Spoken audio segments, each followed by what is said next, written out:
ever wondered why your houseplants don't seem as vibrant as those in the glossy magazines or Instagram feeds? Houseplants not only beautify our living spaces, but also contribute to a healthier environment.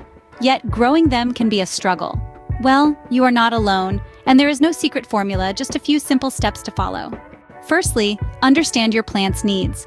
Not all plants are created equal. Some are sun seekers, basking in the light, while others thrive in cooler, shaded areas. Some plants prefer desert-like dryness, others relish in the humidity.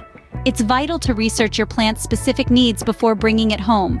The right balance of light, temperature, and humidity can make the difference between a thriving plant and a wilting one. So, the first step to healthy houseplants is understanding and fulfilling their basic needs.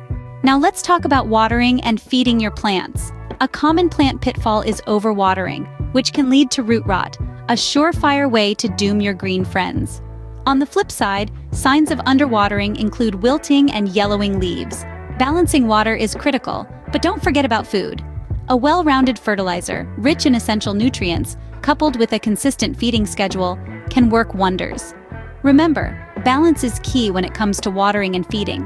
Lastly, but certainly not least, pest control and regular care. Common pests such as aphids, spider mites, and mealybugs can wreak havoc on your houseplants. But don't worry, a mixture of mild dish soap and water can help ward them off. Regular care is also crucial. Pruning promotes growth, and dusting leaves allows for better photosynthesis. Remember, your plants depend on you for their well-being. With regular care and vigilance, you can keep your plants healthy and pest-free. Growing healthy houseplants is not as daunting as it may seem. Remember, mastering the basics, watering, feeding, and pest control are vital. Above all, patience and consistency will yield beautiful results. We hope you found these tips useful. If you did, please give this video a thumbs up, and don't forget to subscribe to our channel for more gardening tips and tricks.